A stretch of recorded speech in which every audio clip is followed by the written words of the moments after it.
Welcome back नाज़रीन। हम बात कर रहे हैं पाकिस्तान स्टील मिल्स की, जहां पे बकौल एक्टिंग चेयरमैन के तकरीबन 700 मिलियन रुपए माहाना नुकसानात हो रहे हैं, जो कि ट्रांसलेट होते हैं तकरीबन 2 से 2.5 करोड़ रुपए रोजाना के हिसाब से। जन साहब, ब्रेक पे जाने से पहले हम बात कर रहे थे कि स्टील मिल को बहुत सस्ते दामों बेचने की कोशिश हुई, जिस वक्त शायद आप चेयरमैन स्टील मिल्स थे। कौन लोग इन्वॉल्व थे उसमें? शौकत अजीज साहब इन्वॉल्व थे, मुशर्रफ इन्वॉल्व था, कौन थे? देखिए, बुनियादी तौर पे ये हुआ कि 2004 में जब मैंने टेक ओवर किया जनवरी के महीने में, तो उस वक्त जो मुझे मैंडेट दी गई, दी प्रेसिडेंट और प्राइम मिनिस्टर जमाली साहब थे, तो इन्होंने कहा कि इसकी हमारी प्रायोरिटी है कि इसको रिपेयर हो, रीवैम्प हो, और इसके ऊपर उस वक्त भी एक्यूमुलेटेड लॉसेस को 4.8 बिलियन के थे, वो उतारने हैं। और 2.5 बिलियन रुपीस हमने एक ब्रिज फाइनेंसिंग लोन लिया हुआ था हबीब बैंक से, वो उतारना है और मिल को रिपेयर करना और एक्सपैंड करना है। पहले बात हुई 2.2 मिलियन की टन की कैपेसिटी, फिर बात हुई कि नहीं 3 मिलियन टन, और प्रेसिडेंट इस पे एग्री हुए। हम उस पे वर्क कर रहे थे। हमने कोरस कंसल्टिंग कंपनी है बरतानिया की, उसको हायर किया। हमने उसकी फिजिबिलिटी तैयार कर ली। सब कुछ जब हम गियर में आ गए, अच्छा ये सारे एक्यूमुलेटेड लॉसेस वाइप ऑफ हो गए, ब्रिज फाइनेंसिंग लोन खत्म हो गया, जीरो लाइबिलिटी थी, सिर्फ ये 7.7 बिलियन जो 2013 में, वो भी इंटरेस्ट मनी थी और बैंक प्राइवेटाइज हो गए। चेक्स ऑलरेडी दिए जा चुके हैं। देखें, नहीं चेक जो मैं आपको बताऊं ना, हुआ फिर क्या, जब ये इस तैयारी पे थे तो ऑल ऑफ ए सडन ये फैसला हो गया कि जी इसको fast track privatisation fast track पे करनी है। और प्राइम मिनिस्टर ने मेरा बोर्ड ऑफ डायरेक्टर्स तोड़ दिया और हम सबको नए बोर्ड। प्राइवेटाइजेशन मिनिस्टर कौन थे उस वक्त? प्राइवेटाइजेशन मिनिस्टर अभी जो फाइनेंस मिनिस्टर है हफीज शेख साहब था, लेकिन ये फैसला प्राइम मिनिस्टर और प्रेसिडेंट का था। फॉर व्हाटएवर रीजन, शौकत अजीज साहब प्राइम मिनिस्टर थे और प्रेसिडेंट मुशर्रफ। तो क्यों बेचना चाहते थे ये दोनों? I was really surprised. I thought कि ये इतना बड़ा सैबोटाज हो जाएगा। और एक मीटिंग बोर्ड की बुनाई उन्होंने प्राइम मिनिस्टर हाउस के अंदर, जिसके अंदर 20 बंदे थे, 3 मिनिस्टर थे, और मेरे जो बोर्ड ऑफ डायरेक्टर्स के लोग थे, मसलन president of national bank, president of siemens का चेयरमैन, नेशनल बैंक के सदर उस वक्त अली रजा साहब थे, ये बैठे थे, और चेयरमैन PIA, वो जो सारे बोर्ड के डायरेक्टर्स थे। तो उस वक्त मुझे कहा प्राइम मिनिस्टर ने, शौकत अजीज साहब ने, कि जन साहब आप जैसा बंदा तो मुझे कहाँ से मिलेगा, मुझे तो ज़रूरत है, मैंने तो और बड़ी जगहों पे आप लगाना है, तो इसको जो है फास्ट ट्रैक प्राइवेटाइजेशन होती। तो ऑनेस्टली मैंने उनको कहा कि सर मैं इसको अपनी इंसल्ट समझता हूँ। डू यू थिंक कि मैं अपनी चेयरमैनी बचा के अपने मुल्क की कितने की कीमत लगी थी स्टील मिल की, और उस वक्त कितने का, अगर जो बिडिंग आती तो कितने की लेनी चाहिए? मैं आपको एक इसका लिंक जरूरी है। ये देखें, प्राइवेटाइजेशन के लिए मुझसे कमेंट मांगे गए 2004 के एंड के ऊपर, तो मैंने कहा कि प्राइवेटाइज ना करें अभी, with the passage of time इसके शेयर फ्लोट कर देंगे और पब्लिक को इन हो जाएगी तो ग्रेजुअली इसमें और ट्रांसपेरेंसी आ जाएगी, लेकिन अभी इस टेम्पो को हम नहीं तोड़े। उन्होंने उस पर नहीं माना और प्राइवेटाइजेशन शुरू होगी। अभी प्राइवेटाइजेशन करने का जो राइट था वो तो गवर्नमेंट का था ना। एज ए चेयरमैन मैं तो एम्प्लॉय था, I could give my honest opinion and tell them कि ये नहीं। उन्होंने मसला उस वक्त हुआ जब उसकी प्राइस लगी 21 अरब और 68 करोड़ रुपया। तो मैंने ये देखा, उस सिर्फ 21 अरब रुपए और 68 करोड़ थे, और ये मैरियट के अंदर मैं बैठा था, मेरे मिनिस्टर साथ थे, और जो लेटर ऑफ एक्सेप्टेंस देना था वो 1 हफ्ते के बाद देना था उनको। तो वो एक दूसरे में बगल गिर हुए। पहले 19 पार्टीज थी, उनमें से 12 रह गए बिडर, 12 में से 5 रह गए, 5 के 2 ग्रुप बन गए।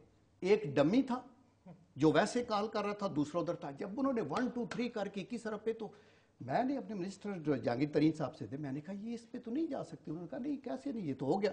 इतने प्राइवेटाइजेशन, कितने एसेट्स कितने थे इसके? 21 अरब से ज्यादा थे? नहीं, मैं आपको बताऊं, प्राइवेटाइजेशन कमीशन के सेक्रेटरी ने कहा कि लेटर ऑफ एक्सेप्टेंस भी अभी आपको देते हैं, जो 7 दिन के बाद देना है, वो दे के खत्म होगी।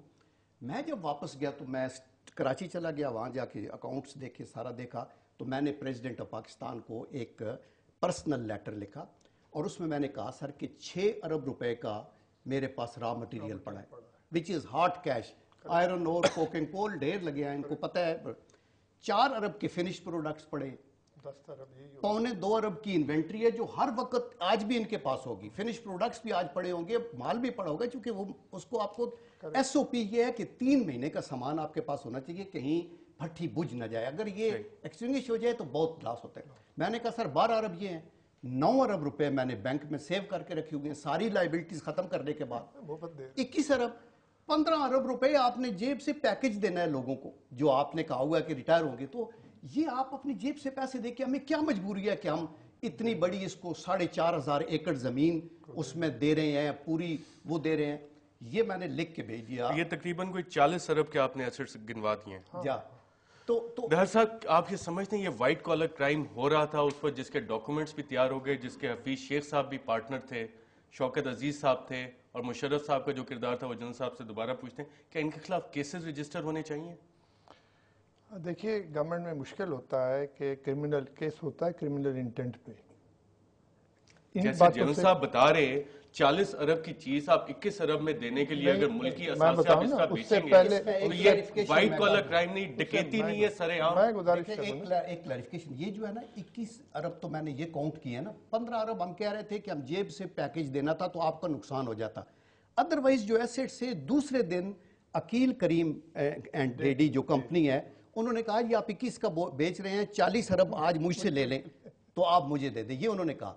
एसेट्स तो खरबों में थे, यानी आप अगर जमीन ही 4,500 एकड़ की लगा लें और उसका करोड़ एन एकड़ या 2 करोड़ एन एकड़ लगाएं, जो कि उस वक्त 5 करोड़ पर एकड़ है, तो और कुछ लोगों का ये स्टैंड था कि जन साहब जमीन की आप क्यों बात कर रहे हैं, वो तो बिजनेस खरीद रहे हैं। मैं कह जी बिजनेस के 75% शेयर खरीद रहे हैं, अगर तो बिजनेस 49% ले रहे हो तो हम कहें जमीन भी उनके पास है, और ये स्टील मिल को 2 साल के बाद खत्म करके इसके प्लाट बना के बेचेंगे तो अरबों खरबों के, तो काइंडली इसको रिकंसिडर कर ले। ये मेरी थी। फिर जब सुप्रीम कोर्ट उसके बाद में आई और फिर ये सारी बात उन्होंने ऑथेंटिकेट कर दी फुल। बिल्कुल 2006 की जजमेंट में। दर साहब, क्या इस पे केसेस नहीं रजिस्टर होने चाहिए इन सब लोगों के खिलाफ जो मुल्क की असासों पे डकैती डालना चाहते थे? There is no law of the land जो कि कैबिनेट के डिसीजन या जॉइंट कमेटी के डिसीजन पे कोई क्रिमिनल कंप्लेंट फाइल हो। There is no law in Pakistan.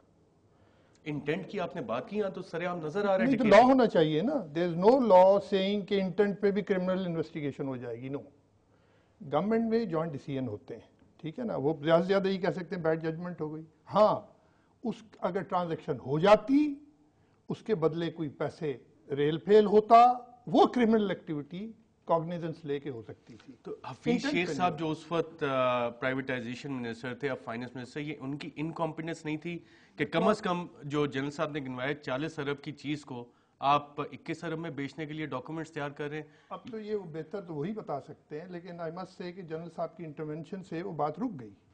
General साहब, इसमें परवेज मुशर्रफ का क्या रोल था? उन्होंने भी आपको प्रेशराइज किया? देखिए, क्या आप सुप्रीम कोर्ट के सामने जाके बयानात ना दें? No, I would never say that. वजह यह है कि मेरे से जनरल परवेज मुशर्रफ का चूंकि शुरू में वो कांटेक्ट नहीं था ना, मुझे एम्प्लॉय किया, मैं उधर चला गया और मैंने उनको ये कहा कि मैं पहले आप पे ये प्रेशर नहीं डाला गया कि इस प्राइवेटाइजेशन की राह में आप रुकावट ना बने?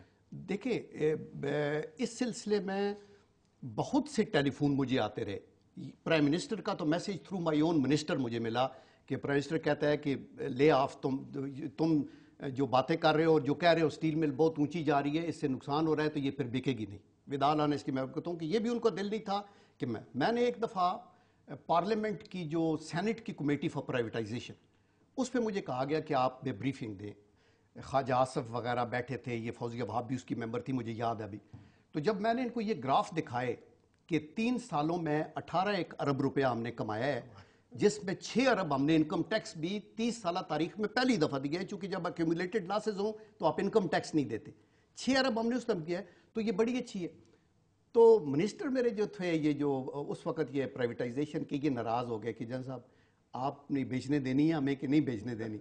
अच्छा, उसके अंदर ही उन्होंने कहा उस फोरम पे साहब, बहुत इंटरेस्टिंग चीज़ है कि नाज़रीन, पिछले दौर में भी स्टील मिल के साथ इसको बेच के पैसे खाने की कोशिश की गई और उस केस का भी कुछ नहीं हुआ। जैसे दार साहब ने कहा, जब तक इंटेंट आप जाहिर नहीं कर सकते और कलेक्टिव डिसीजन अगर कैबिनेट का आ जाता है तो कोई ऐसा कानून नहीं है कि उन लोगों को प्रोसिक्यूट किया जाए। और उस वक्त के प्राइवेटाइजेशन मिनिस्टर हफीज शेख साहब, जो आजकल फाइनेंस मिनिस्टर है, वो इस कौमी असासे को, जिसकी कि जनरल साहब ने हमें मालियत गिनवाई तकरीबन 40 अरब कम अज कम, उसको सिर्फ 21 अरब में बेचना चाहते थे। और बकौल जनरल साहब अकील करीम डैड ने कहा कि अगर अगले दिन आप मुझसे पैसे चाहते हैं तो मैं 40 अरब मैं आपको देने को तैयार हूं।